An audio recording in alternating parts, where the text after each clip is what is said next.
Good evening. I will call to order Wilsonville City Council meeting. A little late. Apologies for that. We were upstairs doing business. Call to order at 7:23 and request a roll call, please. Councillor West. Here. Councillor Stevens. Here. Council President Ackerval. Here. Councillor Lehan. Here. Mayor Knapp. Here. Would the audience please rise and, well, let's see. Yeah, we should do that first. Rise and join us in a Pledge of Allegiance.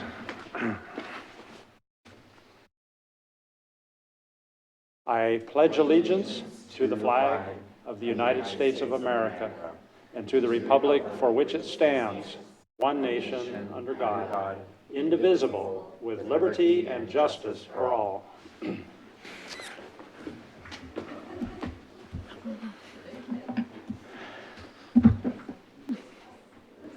And I am open to a motion on order of agenda. Your Honor, I move we approve the order of agenda, but we took something off during work session. Oh, the SDCs. Ordinance right. 816. So we're going to remove ordinance 816 to date certain June 20th? June 17th. June 17th. Just announce for anybody who's here that Yeah, so out of work session, there was a decision made that we are going to continue the public hearing scheduled for tonight on ordinance number 816 until June 17th. So if anyone is here to speak to that, that will not be something that we're meeting on tonight. I'm sorry, and plan on that future date if you would. Okay, so I move that we approve the order of agenda with the removal of that one agenda item. Thank you. Is there a second? Second. Moved and seconded. All in favor, please say aye. Aye. Thank you. And there are council agendas on the counter at the side of the room. If anyone would like to have one and does not yet, those are available there. That brings us, first of all, to communications, wherein we have PGE here, I'm told, to talk about our green tariff. Tariff is a loaded word these days, so be careful what you say.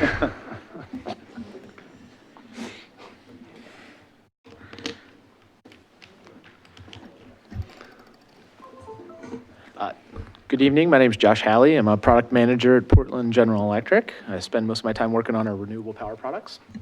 And I'm Eric Underwood, PGE Local Government Manager, serving Clackamas County, and I'm here for moral support. Welcome. Thanks, Eric. Pleased to be back. Some of you may recognize me. I was here probably 4 years ago when the city of Wilsonville decided to sign up for our Clean Wind program and begin supporting renewable energy at PGE. So thank you for continuing to support Renewable Power of PGE. Here to talk to you about a new product that we're rolling out, and we think you're going to be interested in. I want to tell you a little bit more about what we see as an upgrade to existing products that we've been offering, and I hope you'll see it that way too. Feel free to interject with any questions that you may have. I'll work my way through the slides here and talk a little bit about what we have planned. I wanted to start off real quickly with just a quick summary of what we're doing at PGE in our basic mix. So we have in Oregon what's called a Renewable Portfolio Standard. It's a rule whereby the state essentially sets a goal that by a certain date will be a certain percent renewable in our basic mix. We had one of the first RPSs in the country, and we recently upgraded it a couple of years ago. The map here on the bottom right shows you all the states in the country that have some such legislation. You'll find that the most aggressive goals in the country are typically on the West Coast. Our current goal is 50% renewable by 2040, and it follows the schedule that you'll see there on the green chart. So we kind of have a set of steps that we have to hit. We're currently at 15% renewable. We'll be bumping up to 20% renewable starting January 1st, and continuing to work hard on behalf of our customers to make sure that we're adding as much renewables to the mix as we can while continuing to keep rates low. You'll see a picture up in the upper right. That's Bigelow Wind Farm. It's one of the handful of facilities that we built to help meet these goals. Bigelow Wind Farm, Tucannon Wind Farm. We just announced a new facility that we'll be building in the next couple of years called the Wheat Ridge facility. It's a combined solar, wind, and battery storage facility that'll be the first of its type in the country. So we're working hard at PGE to continue to innovate. Included in those goals is types of renewable, including wind, solar, geothermal, biomass, and low-impact hydro. And it's worth acknowledging that when we build facilities to help hit these goals, that's included in your rates. So it's something that Wilsonville is helping to contribute to help make happen, and something you should take credit for as you're figuring out how to set your goals and achieve those goals. So we're proud of these goals, and a lot of our customers are too. But we also have a lot of customers, not unlike Wilsonville, that are interested in not only these goals, but being 100% today. And so for customers that want to go 100% starting today and do as much as they possibly can, we offer an array of voluntary renewable power products that allow customers to upgrade their renewables to match to their footprint. And that's an example of what Wilsonville is currently participating in. Sorry, I'll go ahead one. Oh, I missed we'll start here. So currently you guys are participating in the Clean Wind program. It's over on the far left. The price for that is a variable price, but you have had a fairly consistent experience. It's cost $3 per megawatt hour premium on top of your basic service. And for that, we're out purchasing renewable energy, wind power specifically, from a mix of sources. In order to offer the product at an affordable price, we purchase from a national footprint for 75% of the product. It's typically coming from Oklahoma, Iowa, places where there's a ton of wind development, and generally very affordable renewable power. And then 25% local. We would love to buy 100% local, and we could, but it would be twice to 3 times as expensive here in the Oregon market based on prices right now. And so we offer the product at a mix in order to bring the price down. So that's what you're participating in right now, and that's buying wind power from existing facilities that are already online. It's making a real difference and helping to offset Wilsonville's footprint. However, there's better ways to do it, and we've been looking at improving this product, and our Public Utility Commission just about a month and a half ago approved us to move forward with a new type of renewable power product called a green tariff. We're calling our green tariff Green Future Impact, and if you look over on in the middle, that would give you an idea of like what it would cost to go 100% local and buy a product like Clean Wind. So we'd be looking at a bare minimum of $5 to $6 a megawatt hour. Still be purchasing from existing facilities. And the real difference with a Green Future Impact type of product, what is a green tariff? Why is it special? Why am I here? Essentially, this is a new facility that is yet to be built. We are going to, as PGE, make a long-term commitment to purchase the entire output of a new wind or solar facility to be built in either Oregon or Washington. We are doing so on behalf of commercial customers that wish to break that larger purchase that we're making up into smaller subscriptions, whereby they're committing to a long-term portion of the output from that facility. So the primary catch with this is that it does require a long-term commitment. It's either a 10 or a 15-year term in order to participate in a product like this. The significant upside is that rather than buying from a national footprint, you'll be buying from a facility that's located right here in the Pacific Northwest. It'll, again, either be Oregon or Washington. If the winning project ends up being Oregon, I'll be particularly happy, and I think you would too. We also are looking at wind and solar facilities right now. We're in the process of negotiating with developers and looking at a host of options with an eye on really trying to get the price as low as possible for the customers participating. The other benefits of a product like this, go back one, aside from supporting local development in the Pacific Northwest, is the impact aspect of this. This facility would not be built were it not for the commitment made by the subscribers that decide to participate. So there's what's called in the industry additionality or impact, where we can say that because of the customers that supported this product, a new thing occurred that would not have otherwise happened. Another, perhaps even nicer aspect is the fact that you'll be able to point to the same facility, one facility, for the next 10 to 15 years and know that your power is coming directly from that spot. Our Clean Wind product typically is retroactive, so you'll find out at the end of the year where we purchased renewable power for that product. It can be upwards of 20 to 25 facilities depending on the year. And so in sort of contrast, this would be one facility that you could draw a connection with. Think about how much energy costs every year, how much we spend on electricity, and having that tangible knowledge of exactly what you're supporting, what facility is supplying that energy is an aspect that we've heard from a lot of our customers that are interested in having. So it gives you the ability to make that connection with your citizens. And then lastly, it's predictable. I mentioned that Clean Wind is a variable price product. Products like a green tariff enables us to offer it at a flat fixed rate for the entire term that you're participating. So you'll be able to budget around it, know that you're meeting your sustainability goals for a specific dollar amount for the next 10 to 15 years, and essentially set it and forget it and not have to think about that aspect of your goal accomplishment. So those are all nice aspects of the program. Probably the aspect that folks are most excited about is the price. And where we're at on price currently, and I apologize, I'm gonna escape out of this. Give me 1 second. Very sorry. For some reason, an older version continues to come up, so give me 1 second. I'm going to just go ahead and have to talk over my slide. We are currently at a not to exceed price of $1.50 per megawatt hour. This slide says it's 2, which has been changed in the last 2 weeks. We've seen the price come down quite a bit as we've been negotiating with developers.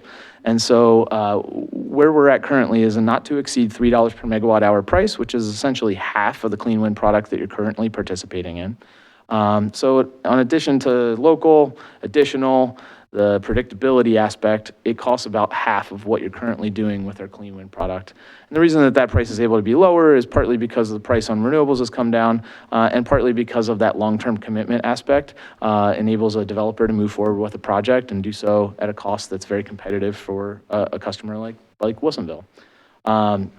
So the way that it would work is essentially you would make that commitment. The energy from the facility would be delivered to Wilsonville. The renewable energy certificates associated with developing the project come to Wilsonville.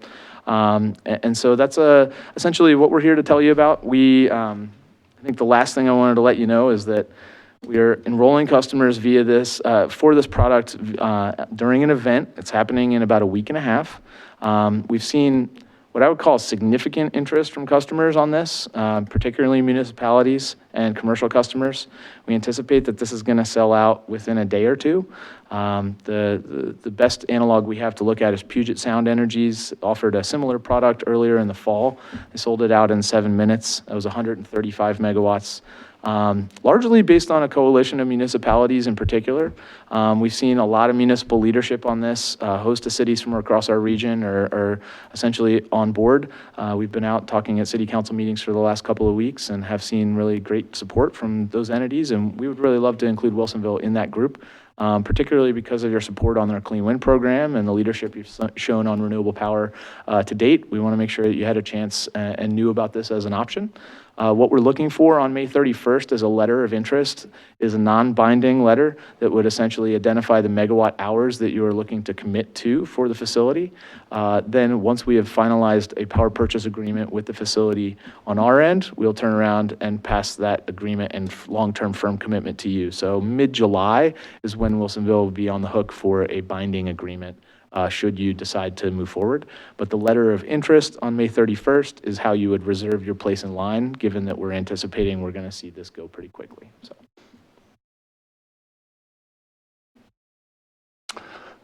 Okay, Counsel Questions.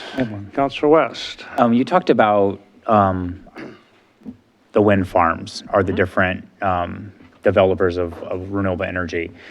Are they just PGE facilities? I wasn't clear. Was it just PGE facilities that would be providing the power for these programs, or would you work with other local or national companies like Avangrid, and I think Pacific, or was it Florida Power and Light, I think is another big one out there, because they provide, you said Iowa, you said the places where they have bigger farms and throughout California and stuff. So I was wondering if you would also be pulling power from those specific sites also in companies, or does it work in tandem with them?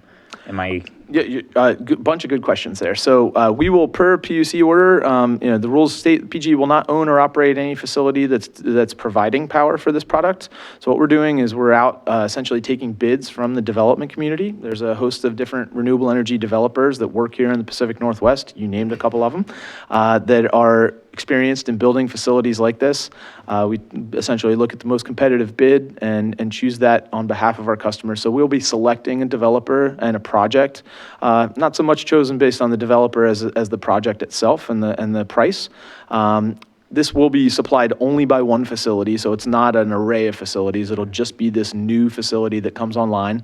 Another important detail is it won't be available and online until mid-2021 based on construction timelines. And so this product is not one that you would be paying for until the wind starts to blow or the sun starts to shine. What I can say about the bidding process has been very informative for us this round. I've been doing this for like 15 years now, and I've never seen wind and solar so competitive with each other. Solar in particular has gotten a lot closer to parity with wind than it ever has been before. Traditionally, even a couple years ago, we probably almost certainly would have had it be wind. I can say there's there's a handful of solar projects that are in the running right now as well. So that's exciting for us to see. Just tells a little bit of a story about where technology is at currently. It would not be an existing wind farm, so you're developing a new one. Correct. Bidding it to a local company or potentially a national, but we're trying to make it a local farm. It'll be locally located. It will not necessarily be locally owned. Got it. It depends on the developer, and ultimately, what we're doing is entering into a power purchase agreement with the facility. We don't have any control over who owns it. Even if the entity that owns it today that sells us the PPA, could just as well sell it to somebody else during the term. So we'll be engaged with that facility regardless of the owner for 15 years once we sign the contract. Okay. Councilor Lehan. Tell me a little bit about your solar. Where are they? Which solar in particular? Where your new solar is being developed? Oh, well, I can't tell you exactly where because we haven't chosen the facility, but as far as the location, we're looking at Eastern Oregon where there's about double the capacity factor of the Willamette Valley. So for utility scale solar development, it is 100% more productive to do it on the eastern side of the mountains for your per megawatt developed. So when you're looking for cost-effective solar, that tends to be the best place to do it. Okay, so PGE isn't pursuing solar in the Willamette Valley? Not for this product, not currently, no. Not for this product, I see. Okay.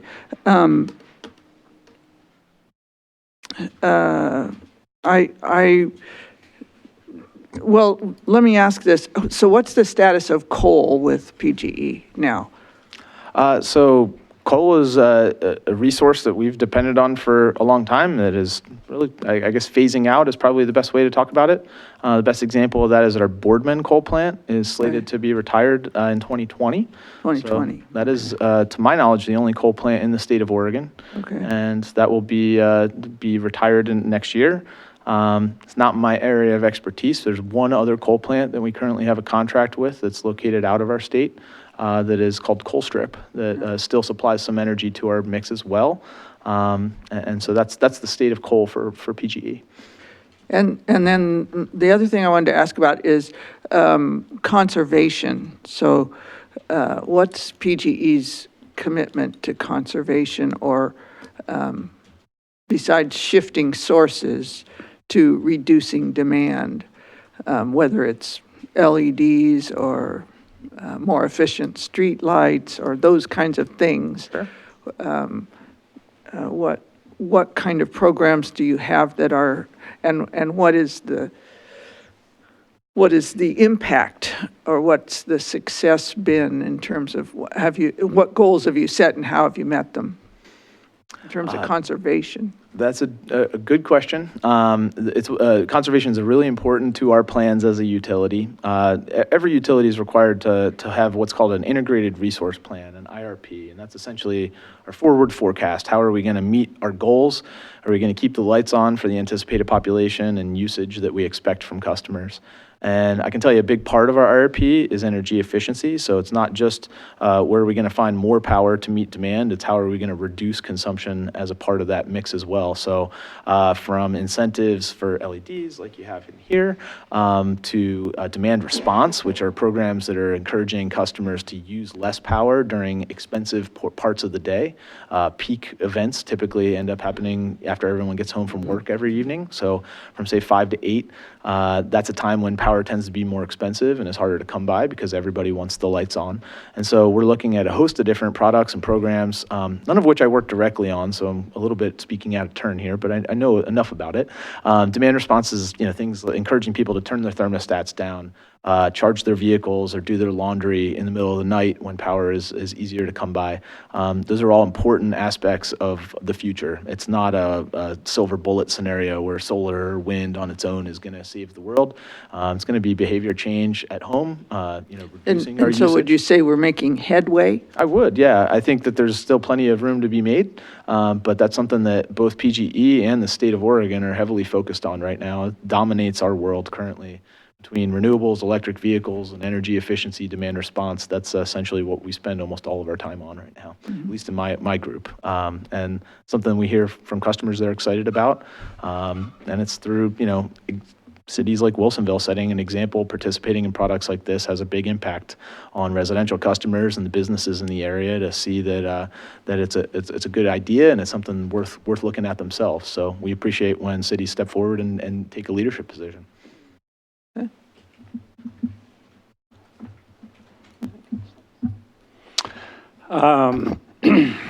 Interesting stuff. The, part of what I wanted to hear was about places that had used this model as an approach successfully, and you mentioned the Puget Sound area selling out. That's still early in the life of that from the sound of it. So are there others that are actually in production that have used this kind of a subscription sort of an approach over a period of time, and you have track record on those? There are, yeah. I'll be honest, it's a relatively new concept. It's one that's being driven largely by municipalities and large companies requesting a product that their utilities didn't currently offer. We made an effort at a green tariff about 5 years ago in the state of Oregon.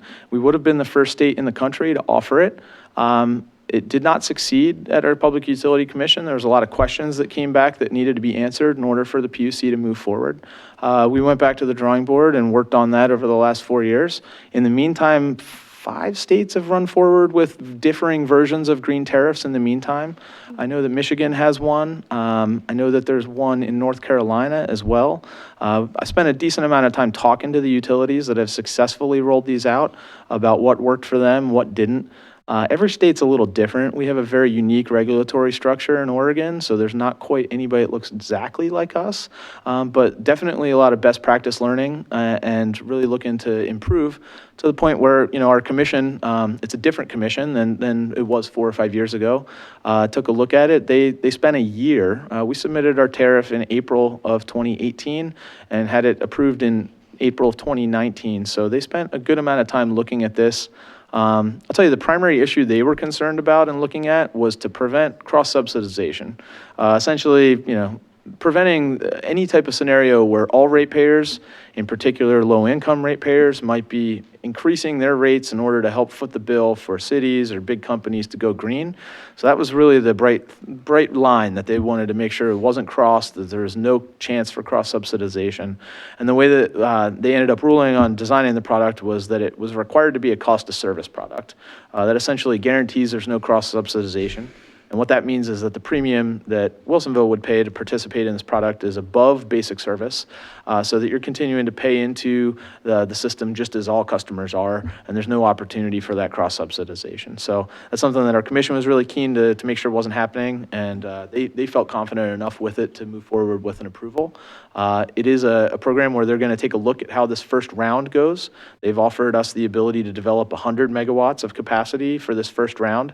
Then we'll go back and talk with them about how that went, and then we'll be able to potentially offer future rounds after that. But they wanted to take a measured approach to it to make sure that we got it right.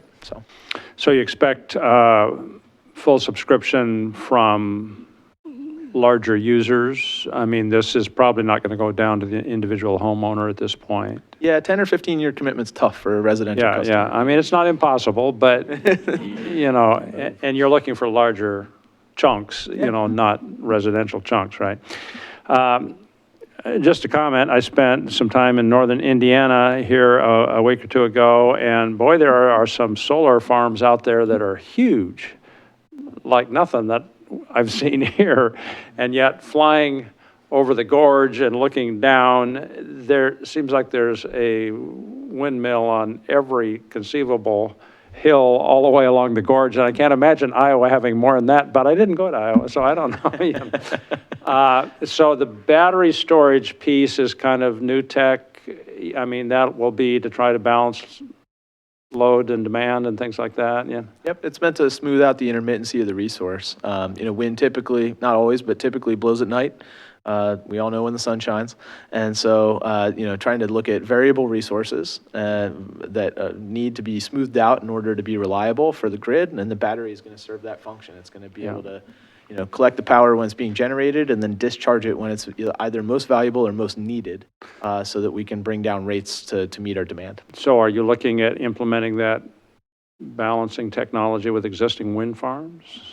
Well, in a way, we already have that via other mechanisms. Our big hydro dams in particular serve as batteries that enable us to sort of discharge and not when we need to. Yeah. And then there's the real reality that there are also, what we call peaker plants or natural gas plants where they're able to turn on or turn off if and when we need them. And so by having a concert of resources that can kind of all work together, we're able to keep the lights on, keep it reliable, keep it safe, like everyone expects that to be, and then also upgrade where we're getting the energy from.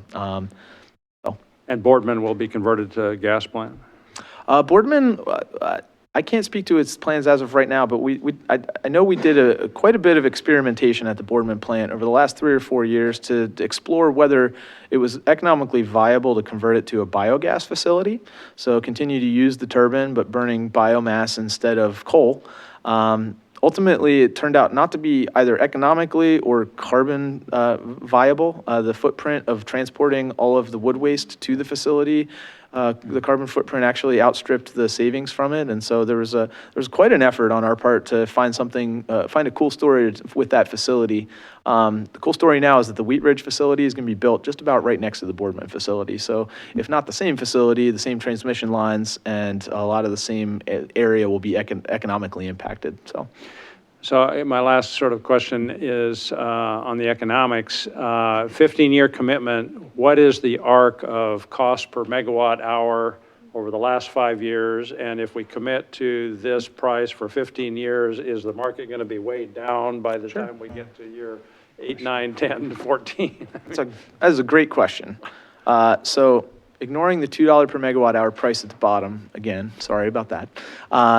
The construction of the rate is kind of how the PUC was able to guarantee that there will be no cross-subsidization.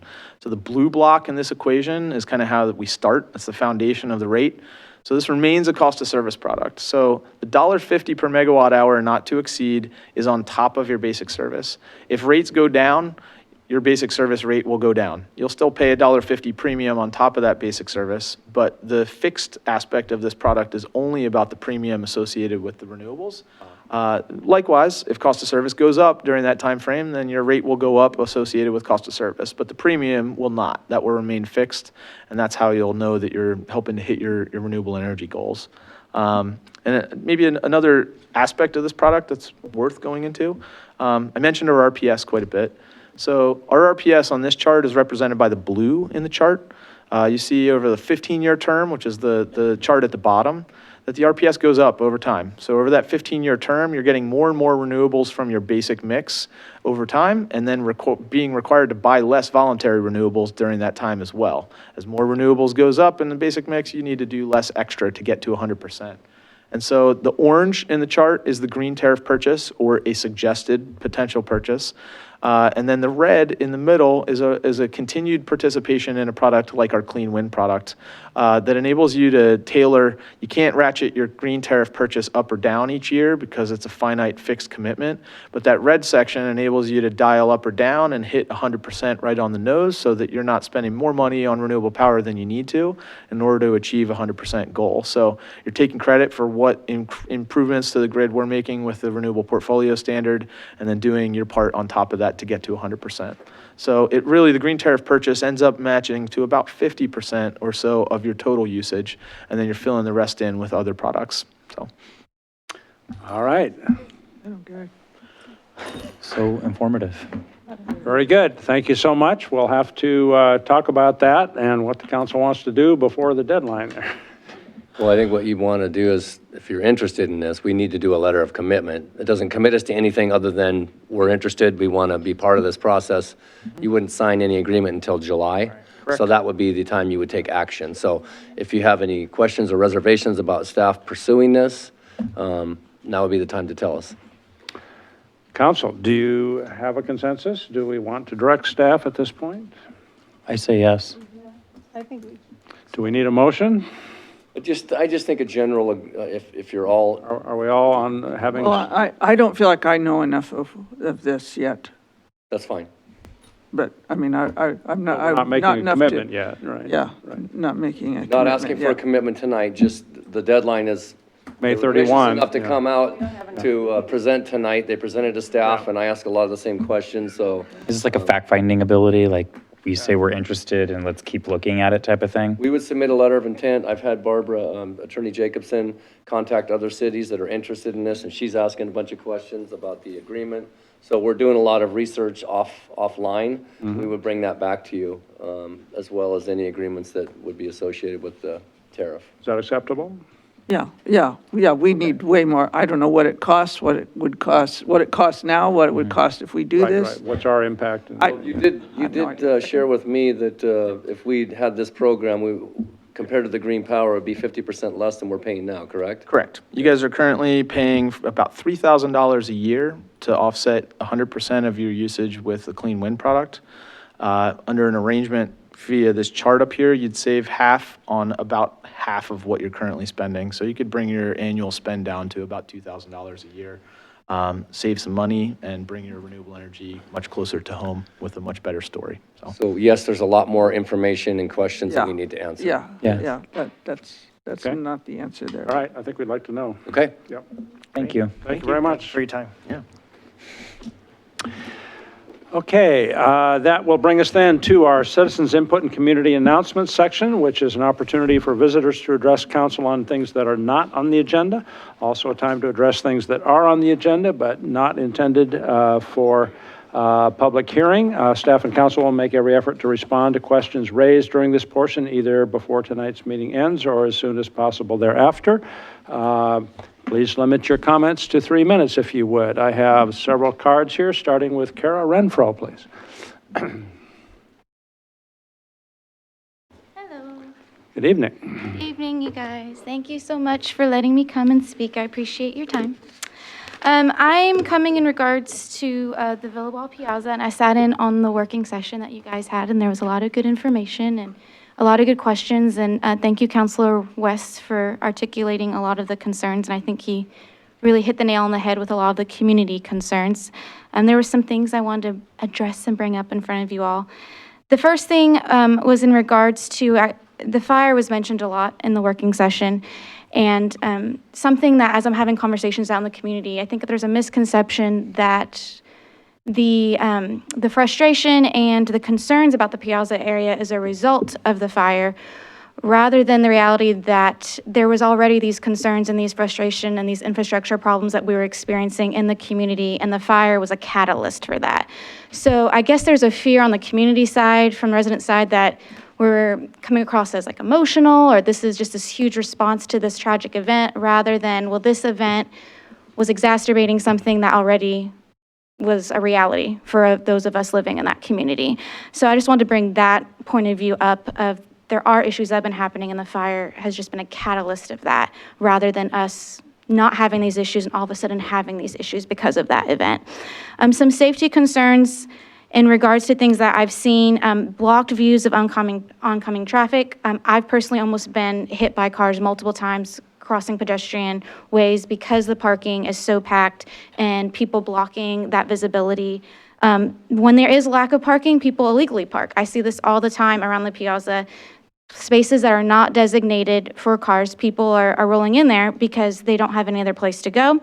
I understand that there is a need to develop that space, and we're not saying, oh, we don't want a development there. And it was really interesting to hear the frustrations of the landowner trying, the incentives that we need to have because developers keep dropping out. And so it's not that we don't we don't want development. We want it done in the community's best interest. So I love the idea of the surveys and the community input so that we can have a project that, and you said this, that knocks it out of the park, right? That benefits everybody. And so I think that's something that we're really interested in pursuing. And parking is a huge issue. Safety, density just brings up a whole lot of issues. We still have units that are going to be on Mont Blanc, am I saying that right? That street that haven't even been built yet. So it's like we're getting delayed effects from construction and overflow. And the reality is that the lifestyle of people that live in Vauban, I mean, it's a commuter, community. People don't just work in Vauban. They have multiple vehicles to get to their job. So you have people that have multiple vehicles. You have a huge density issue, people trying to walk and cross the street. We have that Montessori school in the Piazza, and the stuff that I see, the way cars driving around these preschoolers is really concerning. So those are a few things I wanted to bring up. Thank you very much. Thank you. Jamie Arbon, please.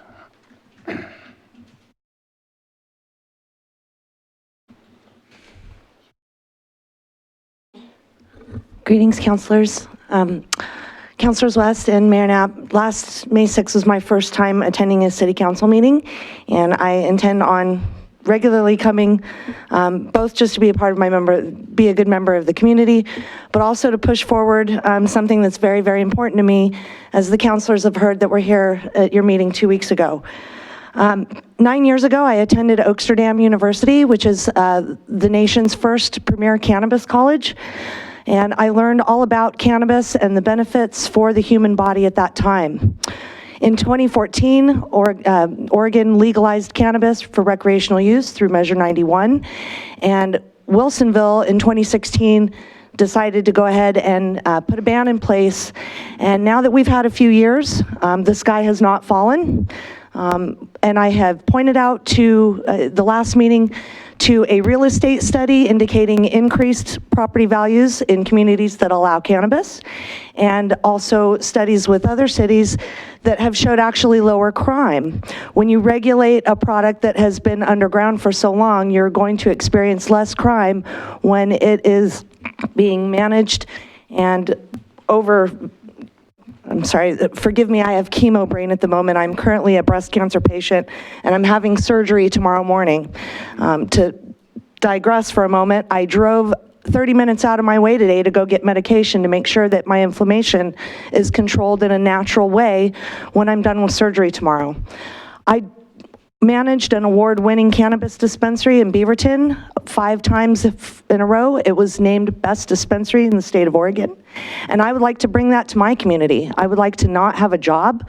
I would like to open up and be an entrepreneur right here in my backyard. And oh, by the way, give 3% of $65 million to my community. No other business offers that. Oregon is a no-tax kind of place, but we're taxing cannabis, and my community is leaving money on the table. Increased property values, no increase in crime, 3% of our share of 65 million, and you've got an entrepreneur here who isn't just knowledgeable about cannabis. I'm a chemo patient. I just got done with chemotherapy. I'm having breast cancer surgery tomorrow, and I had to drive 30 minutes to get medication that will do less harm to me than the opioids would, that I will most definitely be prescribed and won't take tomorrow. I just want to make sure to point out also, if we're allowing alcohol and tobacco, that there is no reason to not allow cannabis. Alcohol and tobacco are not good for you on any level, and I can point to several studies that show that it is. And in closing, I would just like to say that after my surgery, I will be following up with each of you council members individually, and I will also be requesting your time to give a very formal presentation on the benefits of cannabis. Thank you for your time. Thank you. Fariba Fungai.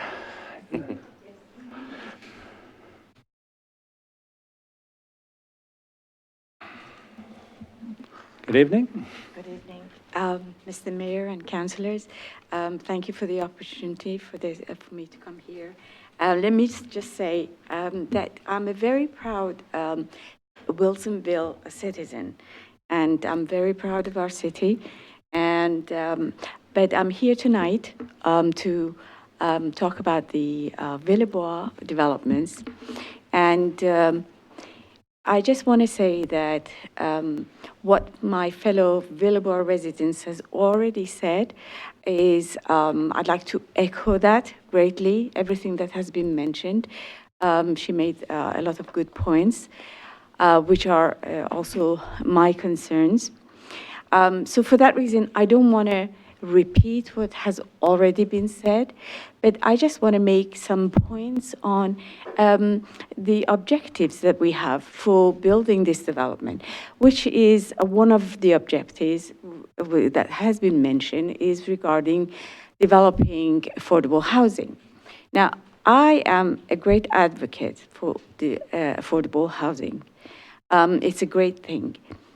Having said that, I think whenever we endeavor to follow projects of this kind, we have to make sure that we do not, in our eagerness to do something great, we do not harm the community life that is already flourishing within the surrounding environment. And so the comments that I want to make regarding the affordable housing is that the term affordable housing, first of all, is used in a very loose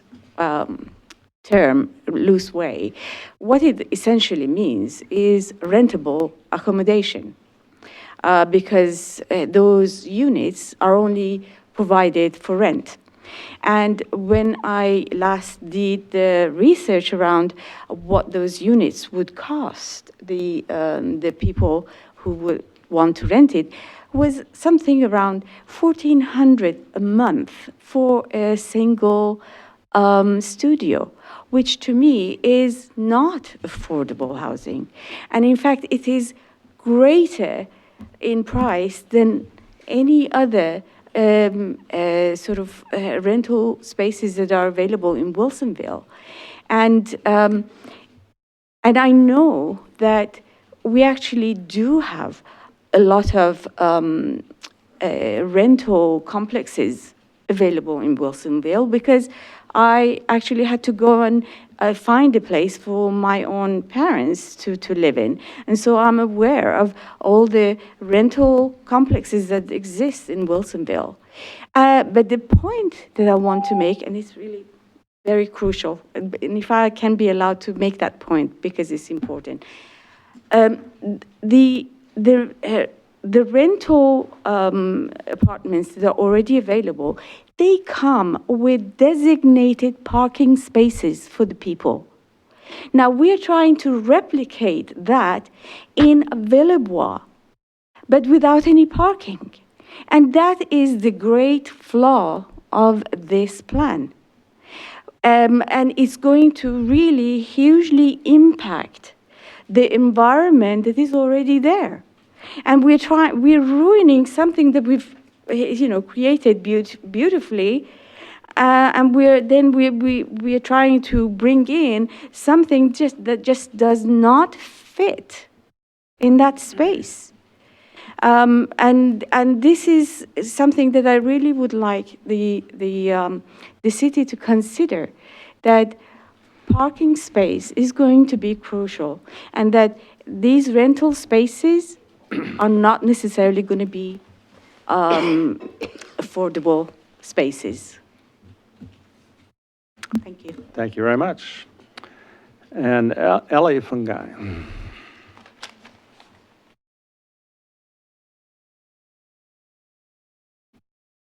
So I'll be, thank you, Mr. Mayor and City Council members. I'm a member of the Villebois resident, and I recently moved there. I don't want to echo what has already been mentioned. I'm all for and in support of what has already been mentioned. But I just wanted to bring up one fact is that in communications with my neighbors there, it's unbelievable how many people are raising concern about congestion in Villebois and parking issues. And one of the neighbors to my left side mentioned to me the other day, he said, had I known there would be vertical housing right there, I would not have moved to Willowboro. So I just wanted to bring this up and to your attention. And I really am very glad that the City Council perhaps plans to have citizen input, because that, I think, is very crucial. Thank you so much. All right, thank you. Okay, that's all the cards I have.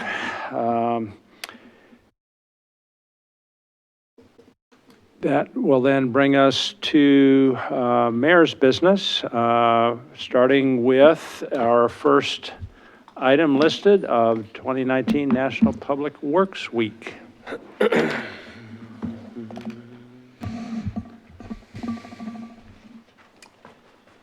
Good evening. Good evening. Thank you, council members, for having me. Martin Montalvo, I'm the operations manager for the Wilsonville Public Works Department. First of all, let me thank you for recognizing Public Works Week. This is an annual APWA event, and it's an opportunity for communities to recognize all the hard work that our members of our public work community do to maintain our cities. So with that, we have a brief presentation, and then the mayor will read a recitation for us here.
So the theme for this year's American Public Works Week is It Starts Here.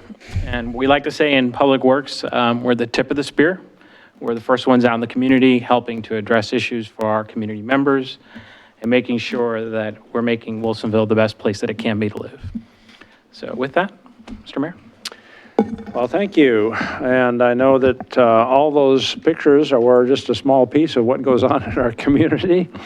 So we have a proclamation for National Public Works Week for 2019. Whereas public works professionals focus on infrastructure, facilities, and services that are of vital importance to sustainable and resilient communities and to the public health, high quality of life, and well-being of the people of the city of Wilsonville. And whereas these infrastructure, facilities, and services could not be provided without the dedicated efforts of public works professionals, who are technicians, utility workers, engineers, managers, inspectors, and employees at all levels of government and the private sector.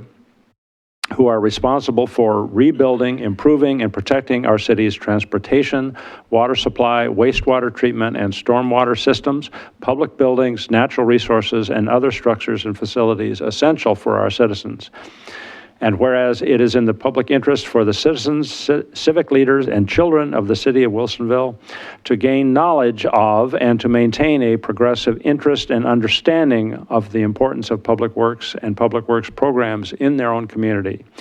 And whereas the year 2019 marks the 59th annual National Public Works Week, sponsored by the American Public Works Association, and whereas it is recognized that this year's theme is "It Starts Here."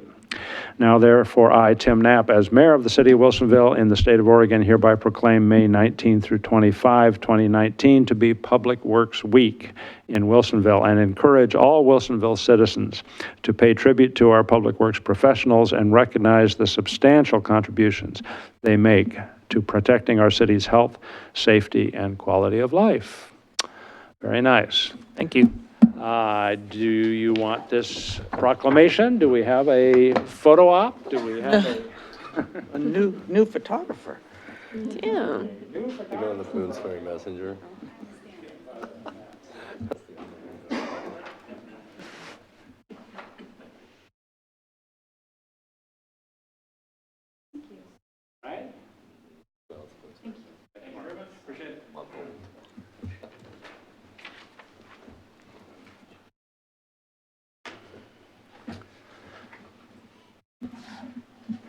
Okay, I neglected to mention during the, or after the citizens' input that staff has an arranged meeting with concerned people in Villebois, and I think that's scheduled for the 4th of June, and it will be an initial outreach attempt, I think, to some of the people that are more focused at this point. And I don't know if there's room for more people to come if they aren't already scheduled. Mr. Namsu, is there room for additional people to come, or is there any more outreach going on? Or if they have people they want to bring, is that workable? Okay, sounds good. All right. Next thing on our agenda is the city council goals, which Mr. Cosgrove has graciously brought forward to us. We ran short of time and did not talk about these at all upstairs, so we might have a little more discussion to have here. But please give us I'll just give you a high-level review since you were there and you set the goals. You don't need me to remind you what you did. But just for the benefit of the audience and anybody who may be watching, you convened in a goal-setting training session in April. And the way the city council sets goals is that you have some key performance areas, 12 of them to be precise. Not every time is there a goal associated with one of those. This year, for the next 2 years, you have 7 key performance areas with goals associated with them. A total of 15 new goals and 3 carryover goals from the previous goal setting. Just to give you just a little overview, in terms of the key performance areas, you have goals for stewardship of the natural environment, effective governance, safe, livable, engaged community, thoughtful, inclusive, built environment, strategic economic development and community prosperity, arts, culture, and community amenities, and expand and maintain high-quality infrastructure. I'm not going to get into the individual goals, but what I did want to do is to point out to council, hopefully you've read them. It's probably not top of your mind in terms of, remembering, is that the actual thing that I wrote? I did take some liberties to make sure that they were goals that staff could understand and we could implement in the next 2 years. So if you have any questions or issues with the way the goals are presented, now would be the time to have that conversation. Mm-hmm. So just for the public's sake, we spent a couple a month ago, I'm trying to remember when it was, and all met for a Friday evening session and then on a most of the day Saturday session, and went through a process to try to think and talk about what was important and why. And it's always a challenge to try to kind of perform some kind of triage to narrow it down to a set of workable, practical things that we can really move toward accomplishment on, instead of just some conceptual thing that is sort of esoteric, but not really actionable in quite the same way. So I think that we've done a good job in past years, and I think we've done pretty well this year also. I know that there, at least some of us here have some concerns that we might not have quite captured some of our overriding interest, but now is the time to have a little discussion about that, if that's the case. And Council President Akkerval, did you want to talk about something? I did. Thank you. I really appreciated the goal-setting opportunity that weekend that we had together. It's an intense block of time, and there's lots to cover, lots of information that we receive from staff and that we share with each other during that, during those 2 days. Since I think really kind of, I had an immediate thought after we concluded our goal session, and it sat with me the last couple weeks, and that is I have some concern with the work that I believe as a community we want to be doing in our parks. I think that, we have some master plans for our parks, some of them Boone's Ferry, just wrapping up Memorial, we've had in place for a while there. So much work has gone into those master plans, and I think a lot of very good work, a lot of public input has gone into those master plans. I think the people that have been engaged in those processes, that they don't think it was a theoretical exercise and they want to see those projects move forward. And I think that there can be some financial gains in having a larger strategic approach to looking at how do we move these projects forward, instead of just ticking off items, isolated, I guess, one by one. And so with all of that in mind, I would like to suggest that maybe we could, this was something that we discussed to some level during the goal session, but if we could elevate it to maybe being a formal goal, and that would be to explore the community interest in perhaps a general obligation bond for completing some of those parks projects, some of the work that's identified in the parks master plans. And, that would include work in Memorial Park and Boone's Ferry Park, the Advanced Road Athletics Field. I think that this could look, opening up access points to the Willamette River. That's something that we hear about again and again.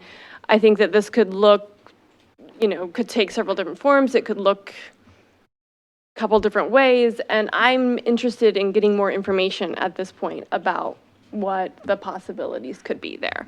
So I'm curious to hear what the rest of council thinks, what staff thinks about that. But that's kind of where I've been sitting the last couple weeks, and I wanted to bring that to you all. Okay, well, thank you for that. We need to talk about that. I do recall that we had a very, clear picture presented by Mr. McCarty, I think, on parks at the goal setting, and talked about the magnitude of those master plans and the level of yet to be done, I guess, in order to achieve many of the goals in those plans. I participated. I attended multiple events during the master planning process, and my perception is also that there's a large interest, hope, commitment by people in our community to make these expanded public parks facilities a part of our community. The reality is that we don't have cash stashed away somewhere sufficient to carry many of those plans forward. We keep chipping away at it. The idea of engaging our citizens to see if they really are ready to make a certain financial commitment to carry out more of those projects on a closer in time frame is something that could be explored. So I understand that, and I have that same perception coming out of the goal setting session that we had. So anybody else? Councilor Lehan? Excuse me. Yes, I think that's, that was my recollection as well, that parks in particular, we have a big ticket there for the number of parks that we have that we need to, that we would like to ultimately move forward on, or that we have master plans for already. And I think the number we heard was something like $30 million to do them all, or something, if we were to do a bond measure. I thought it was higher than that. Maybe. It was a big number. It's a big number. And because, and I wouldn't want it to be interpreted that because it was a very large number, we weren't prepared to go forward with that size of a project, and therefore we're not going to do anything. I know the ones that have made it on here in that regard are the kayak entry and community garden. But in terms of the other park plans, it seems like there might be a way to either step into some additional projects or tone that big one down so that it's a more manageable size. But I didn't, that would be the only thing I would be dissatisfied with, is if we can't have the whole shebang, we're just not going to do any of it.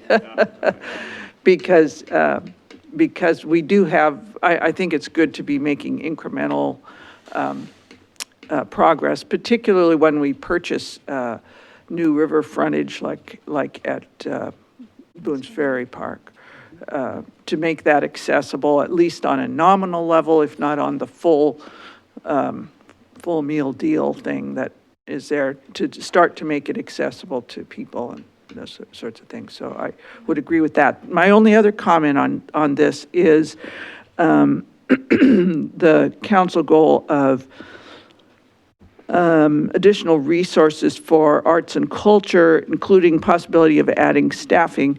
And when we discussed that staff piece, it was part tourism and part arts and culture. So it was more of a 50-50 or something, but it was to do better do the tourism piece, which we should have tourism funding available for. And then also a portion of that would be arts and culture, which dovetails with tourism in a lot of ways. That was a mistake. Tourism should have been in that title. So I can make that change. Both because it's a need, and also because it has some of its own funding. Yes. Okay. Councilor Stevens. Thanks.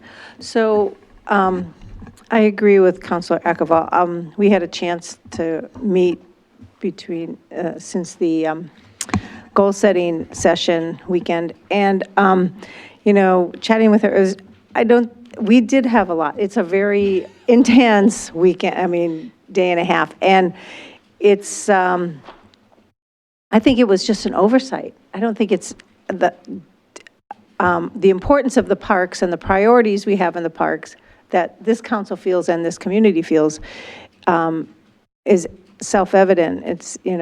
We talk about it a lot, and it was just, we had so much on our plate that nobody stopped to say, hey, what about the bigger picture here? Because what we ended up with was sort of, doing something. I remember Councilor Lehan saying, well, if, we need to at least get one thing going, and it was the kayak entry into the river, making that safe.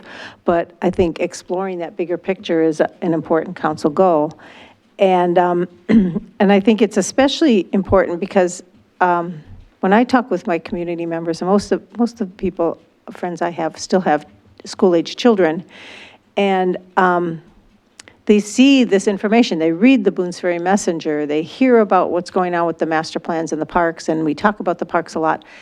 And, they get frustrated with me because it takes so long to do some of these projects. Their kids are in college, and by the time, they say, when are you gonna do these things? And so, grandkids, I don't know, but it's just one of those things that, if we can't move these projects along a little, in some fashion, a little bit faster, there'll still always be kids here, but it's just frustrating for, I think, some of our citizens.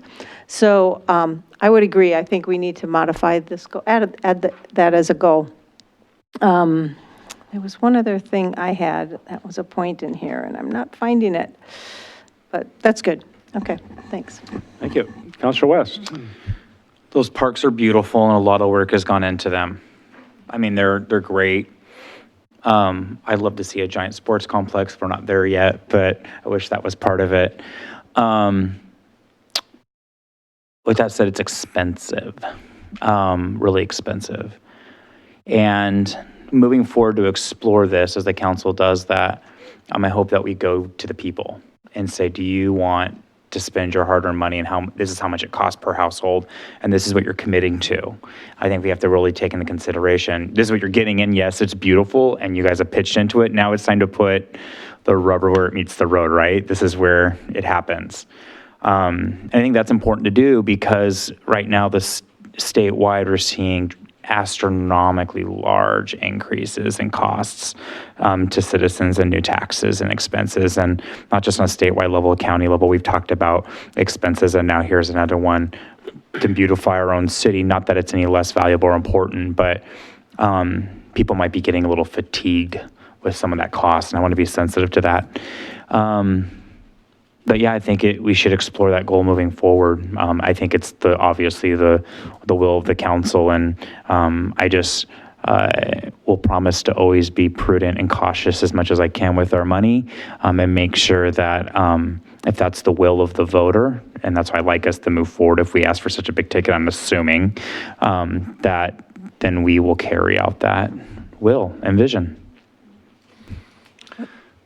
Just to clarify, I wasn't suggesting we go for the full meal deal, for the giant ticket. It's a big meal. I'm just saying there maybe is something between a kayak entry point and let's finish all the parks. Yeah. The reality is if you want to do anything significant, you're going to have to do it through a GO bond. And Right. that would require a process, and it would require a vote of the people. The people It's would much vote along the on lines that, that we did with the Rec Aquatic Center. Right. We did a financial feasibility study that took, I think, about 18 months. We determined that it could pay for itself after 5 years of subsidies, and we put it out to a vote because we heard hue and cry that folks wanted it, and it went down. So all you're doing is giving people the opportunity, because we hear in the community survey, they want more access to river, they want more playfields. If you did this, you would only be giving people the opportunity to say yes or no. And then you would help shape what projects you would want to put on that bond if you do decide to go out for one. Try to discern where the sweet spot was. Correct. Right. Working with the Parks and Rec Board, of course. Right. Yes.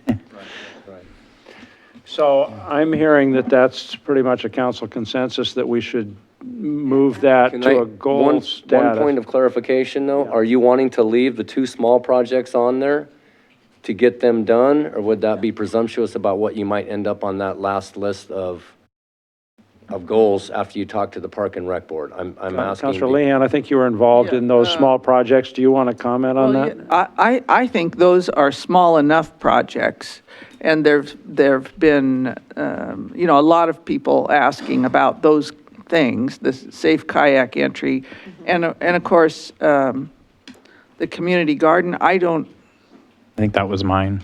Is that? Yeah, it was mine. So I'm going to tell you that it may sound like those might be cheap and easy to do, but once you get engineers involved and you talk about parking lots and restrooms for another community garden somewhere else, I don't know that they're as simple as we want them to be. I think the kayak one is probably a lot more simpler than the community garden. Yeah. The discussion I remember about community garden, and maybe Councilor West can recall also, was that maybe it would be good if there was one on the other side of town so they weren't all just grouped in that was One part of side that, yeah. town, That could be something you could put into the bond. Yeah. Community garden or a dog park? Is that- Well, we're getting those in Villable, and we have one in Memorial Park at the dog parks. I think So those are already From a happening. building standpoint, there wouldn't be a huge difference. It's, the costs are in running water, sewer lines and facilities and parking lots and stuff like that. That's the expensive stuff, I can stormwater taste the detention. tomatoes. I can taste them. Since it did get votes to be a goal, then I think you would need Counselor West to say that we could put that as part of the bond. Or if he wants to keep it. I wasn't the only one that voted for it, though. It's just my idea. There was a consensus. But it was your goal that you promoted. So, Counselor, do you think it would be appropriate to put that in the whole discussion of a potential bond, or do you feel like we should pursue that goal outside of the bond? We already have a model, don't we? Because of a community garden. I have no idea how much that costs. I can tell you the parking lot costs about $340,000. US dollars? Yes, US Okay, dollars. just wanted to check. Little humor. I don't know, what do you guys think? Yeah. Can I make a Counselor comment? Ackerwell? I think that, I mean, part of the reason why I'm like, hey, you guys, maybe we should slow down and look at doing a bond is because I think that doing projects in a strategic kind of collective way, that sometimes there can be gains in the expense for things. I think that our master plans for the parks has already kind of outlined where stuff could be, where the needs are. I mean, and some of this was presented to council before you were on council, Yeah, it so was. I'm sure that staff would be happy to walk you through. But I mean, I was really impressed with some of the research that went into that, looking at different areas and like the radius, what amenities are within this kind of, you know, each kind of circle radius out from different areas. And so that kind of outlines where the needs for certain things are. I don't think I'm speaking out of turn. No, okay, getting some head nods there. So I think, you know, what I'm looking at, can we use that research and then figure out how to apply it in the most cost-effective way to move some of those things forward?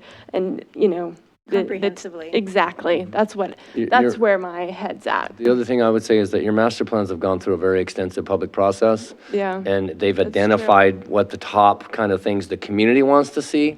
So maybe just taking a pause on that and just saying, let's check back in with our master plans and talk to the Park and Rec Board about what their priorities are, might be the approach to take. And those master plan public processes were recent enough that they still resonate. It's not like they're 10-year-old Right. input. It's current input, which is part of why I think we should Yeah. ask public if they're ready to help fund that and move it forward, because it is recent. you know. But I do want to, I think there's some reality in what Councilor Lehan's saying is that, you know, if we can't do anything, let's do something. So we have been picking off small projects in Memorial Park specifically. So I think we can always go back to that. Yeah, yeah. Counselor West? I totally initially really like identified with Counselor Lehan's, these small things, like I mean, that's a lot of money, but they're considered small in the big scope of the projects, but they would still really be a big benefit to community as a whole. Those two smaller items, the kayak access and the community garden, and maybe those are things that, hey, if the bond doesn't go through, they're still small enough that we can totally tackle them and they benefit the community, and then it's not like we lose all of that potential benefit.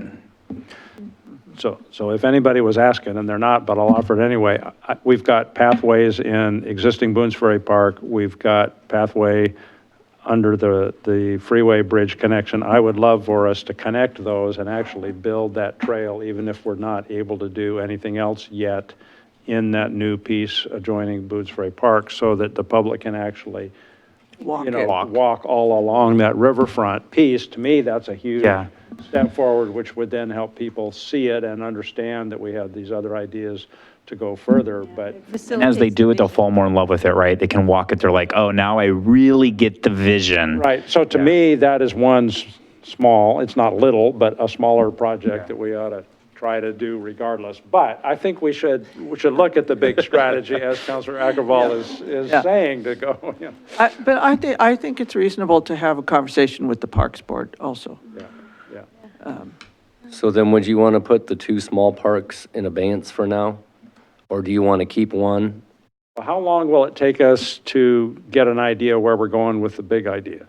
Well, the big idea would require just drilling down on the master plans. They have planning level cost estimates for projects, putting those together, seeing what the community has said about what the priorities would be, and then putting together some kind of global numbers, and then getting together with the Parks Board to talk about what the priorities should be. And then Kathy Rodacher could work with our bonding folks and figure out if you do 20 million for a 20-year issuance, is what this? do we get, right? And you could go, have that dollar amount fluctuate whichever way you want. So what I'm thinking is, if we had a better idea of that, then I personally would feel in a better position to say, well, let's push this smaller project forward anyway, and, or not, yeah. Well, we could start by finding out what is the cost of, for instance, of a kayak entry, We have that number. I can get that for you. or what is the cost of the community garden. That would depend on where it was located, I presume. If it's on land we already own, it would be less than if we have to buy the land.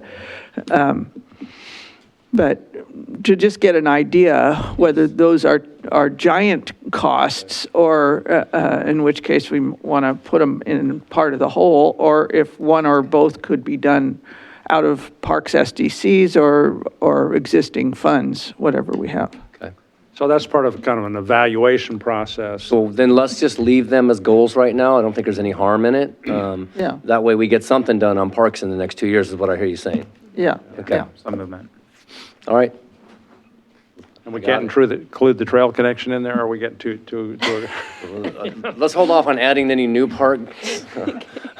I'm sure Mike is excited to hear that you're tuned in, but All right.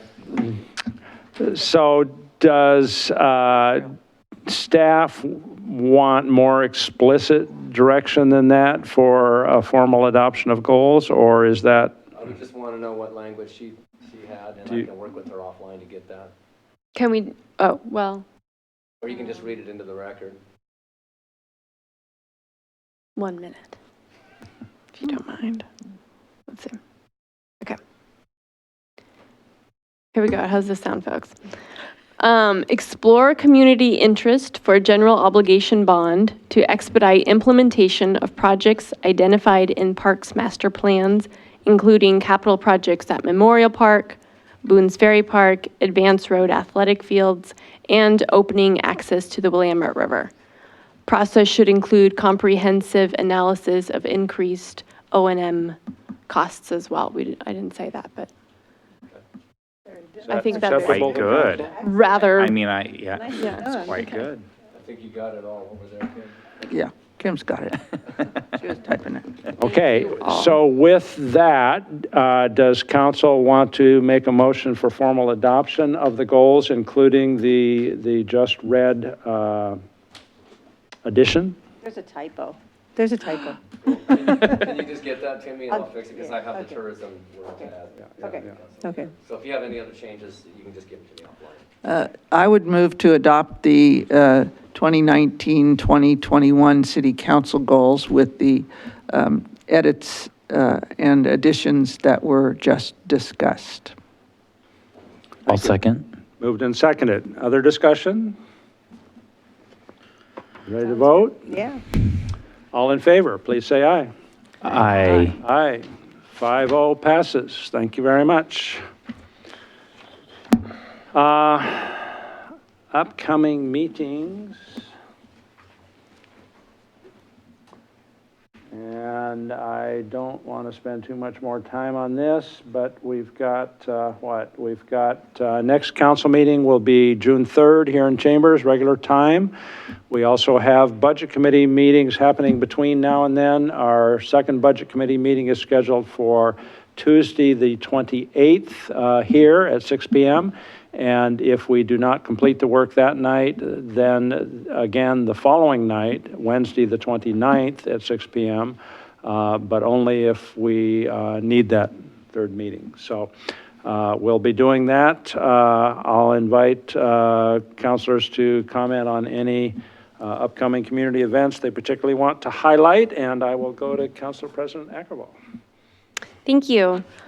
The last few weeks, I've had the pleasure of being part of ribbon cutting ceremonies for 2 new businesses in Wilsonville, WHA Insurance, and the Corner Coffee Shop, which is over there by Safeway. If you all had an opportunity to visit them, I had an excellent mocha during the ribbon cutting ceremony, so highly recommended. But it's always fun to welcome new businesses into Wilsonville, and it was great to be part of those events. Thank you. Counselor Stevens. Okay. I haven't attended any meetings or events since our last council meeting, so I'm going to pass. All right, sounds good. Counselor Lehan. Yes, I would just remind people that this coming weekend is Memorial Day weekend, and we have a couple of events. At Pleasant View Cemetery, we have the Scouts doing a flag raising at 10 a.m. on Saturday, and then at the Korean War Veterans here, there's a Memorial Day program at 11. So you have time to get to both events if you wanted to. And I would just recommend that people take the time to visit. I'm partial, of course, to Pleasant View Cemetery, where we have a lot of people from Wilsonville, of our founding whatever, and many street names. So you can go there and see the Wilsons of Wilsonville, the Grahams of Graham's Ferry Road and Graham Oaks, and the Toffmans of the Toffman House, and I wrote down a bunch of others, the Parrots of Parrot Mountain, the Barbers of Barber Road. They're all up there. So they would appreciate you coming up and visiting them and recognizing both our veterans and anyone else up there. It is, after all, Decoration Day. And the other cemetery for Wilsonville is, that is very close, is Meridian on 65th, where the Beckmans and the Colomeyers and a bunch of other folks are more from the east side. So it's a good way to touch some of our history in the recent and far away past, and recognize Memorial Day. So I know that you grew up here, but not everybody in our community knows where those places are. Can you give us a brief? Well, Pleasant View Cemetery is just west of Villebois. It's really within walking distance, but if you're on Twos, you just go till Twos turns into Westfall, and then you just keep on going. Straight. Yeah. And we are on Westfall. And we have the Westfalls buried there also. And the Bakers. You have to cross Baker Road. Meridian is on 65th, just north of Ellickson. Okay. It's a much smaller place and tricky to make the turn into, but worthwhile as well. Thank you so much. Counselor West. I also had the honor of doing one ribbon cutting that I was especially elated to do. It meant a lot to me. I was invited to do Life Flight's ribbon cutting, who now is part of the Wilsonville business community, right there on Boone's Road and Wilsonville Road, kind of by where our Christmas tree is, that they do that awesome spiral on. So they're there in that building now, and it was a real honor as a nurse to be able to do that ribbon cutting and welcome them in our community, because I totally understand and seen firsthand the amazing work that they do and how heroic those men and women are. And I would encourage every citizen in Wilsonville to sign up for their Life Flight membership wherever you are. And if you need Life Flight, it will be at no cost to you. I don't know if I'm allowed to do that, but as a public health announcement, I think that that's important to do. And to support our communities. I don't know if everybody know that you could even do that, but they offer that service too. They're a nonprofit, and they service the Northwest, and they have been to my hospital where I work. And so they save lives. I'm really appreciative of them. A big city event, but not city related, that I am so appreciative that Kristen Ackerval came and attended with me. Also, we didn't necessarily plan it, but it affected our community. We had a concert. It was by the the Portland firefighter group. I think they're called 5 Alarm. They're amazing, by the way. They did a concert at Wood Middle School, and then Rotary was there giving everybody breakfast. And it was a warm day. There was a Blazer game going on. We were competing with Little League outside, but we raised that day, as was reported to me, $6,500 towards the Villabelle Fire Relief Fund. We have raised over $40,000 in total, and have really been able to meet the needs of people in our community that were affected by the fire in a dramatic, real practical way where they haven't had to have much out of cost expense related to the fire. So thank you, Kristen, for coming to that event and being supportive. I know the rest of the council is supportive of making sure people that were affected by the fire are helped, and you guys are all wonderful. And then I'm happy to be back from Europe, so I'm glad to be back part of the team here and back on the council. Okay, thank you. I didn't mention, but I guess I should say, I did participate in the JPAC trip to Washington, D.C. There were, I don't know, a couple of dozen people, I guess, altogether. I thought some of the more interesting comments were the discussion by our federal electeds about getting the Federal Transportation Act reauthorized this year before things degenerate into a federal election year after January. So there really is kind of a push to see if they can't find some consensus on transportation reauthorization of what they call the FAST Act. And so there's some cautious optimism, I guess I would say, amongst the federal electeds about that. And then the other big discussion was that the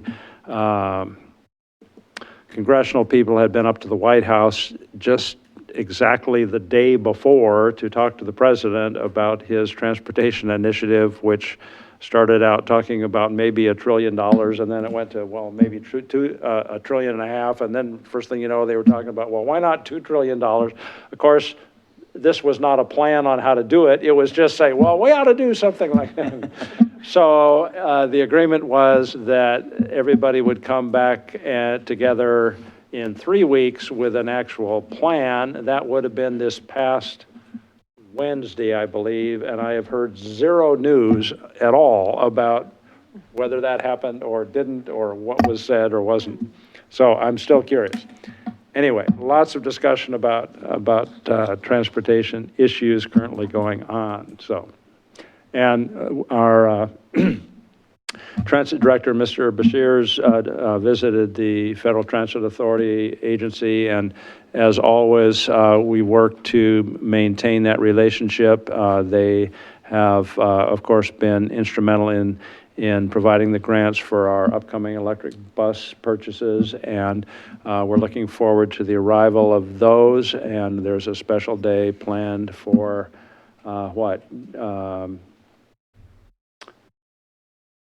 June 26th to celebrate the 30 years of service and the new electric bus arrivals here in Wilsonville, so we'll look forward to that.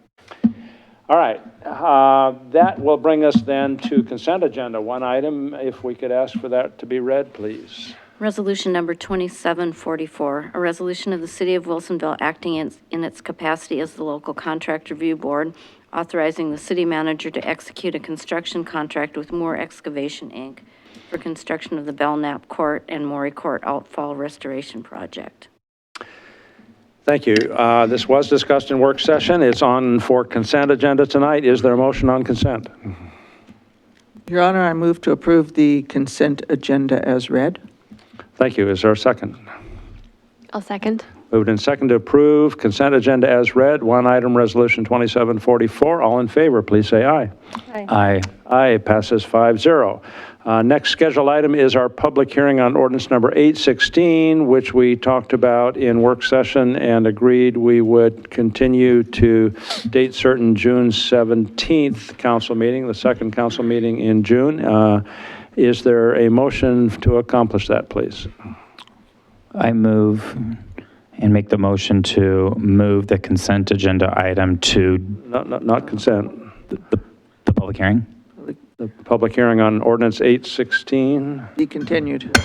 On public hearing number 816 to June 17th. I think is what we said. Yes. Thank you. Is there a second? I'll second. Moved and seconded. We continue public hearing on ordinance 816 to date certain June 17. All in favor, please say aye.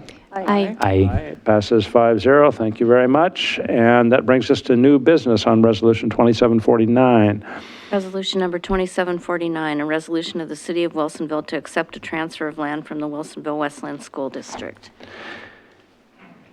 Is there any report on this, or? I can just give a really quick one. All right, so the public that's watching knows what we're doing, maybe? Sure.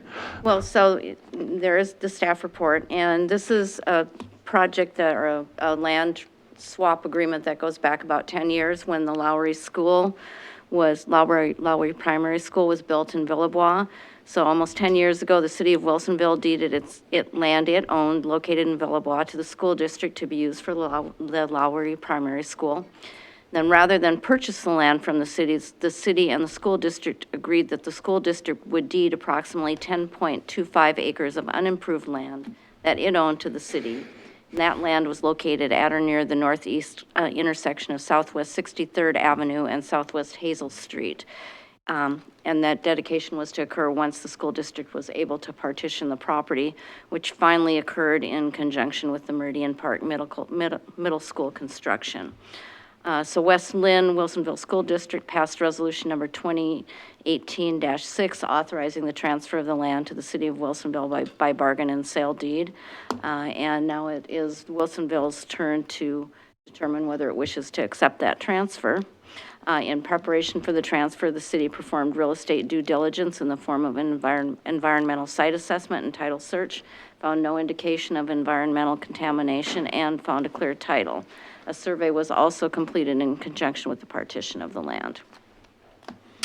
Okay, so the resolution would accept the transfer from the school district pursuant to this longstanding agreement that we've had with the school district. We've worked over time very closely with the school district, and we worked at the earlier date to enable the district to build a middle school there in the center of Villebois at a time when the economic downturn was making it difficult for things to move forward. And my perception is that that school has been a resounding success in that community, has become a social center and activity center for the entire Villebois community. So it's very nice to see that happen.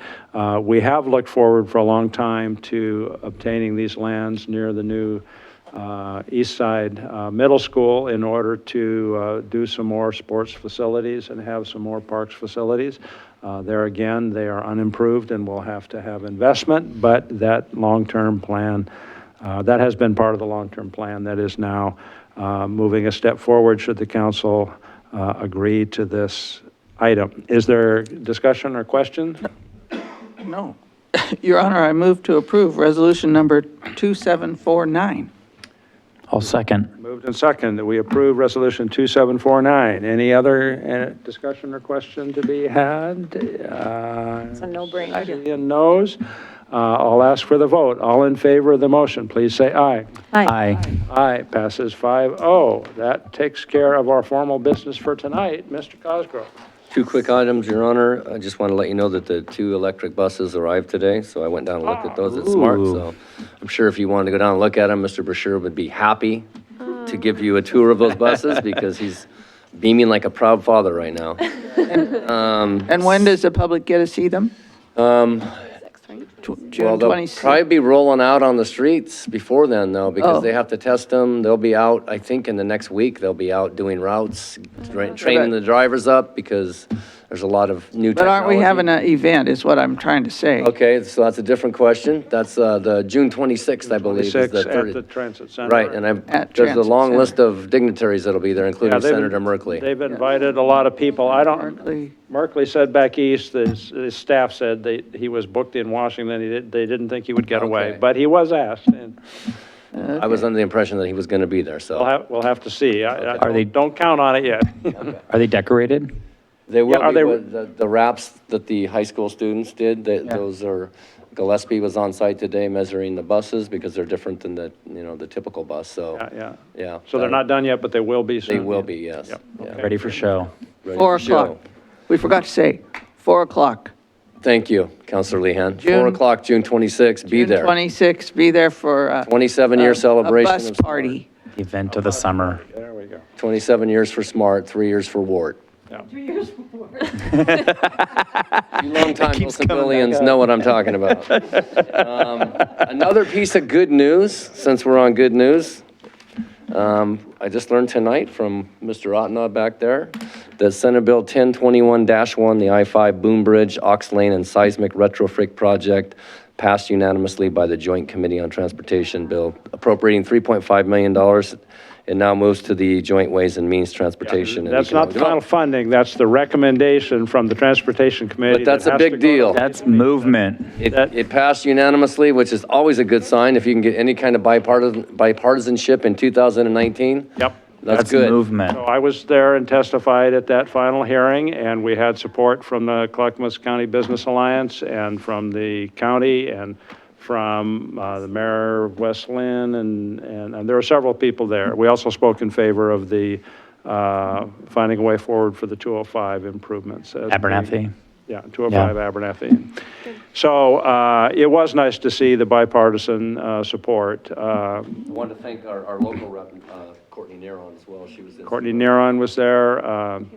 Senator Thatcher, was there and endorsed it. And just having that bipartisan testimony, I mean, you have a panel of people sitting in front of the committee and endorsing these projects, and it's a bipartisan panel. I think it makes an impression, especially since it doesn't happen that often in this day and age. So we are hopeful that the Ways and Means will take that to heart. So, Our representatives did a great job. yeah. Very good. Legal business. So I guess I'll just say one more thing about June 26th, which will be a hopping day in Wilsonville because that's the day of the Kinder Morgan Regional Emergency Response Drill. So they will be here with delegates from all over the country, I guess. And so that's at the Holiday Inn, and it's pre-planning on the 25th and starts first thing in the morning on the 26th. I'll get more times and dates. You're all invited to be there for all or some of it. They do not want it open to the public. They did say the electeds and officials could come in, and Representative Neron, I believe, is going to try and come. But they are going to do it, at least we're working on it, Mark can chime in here.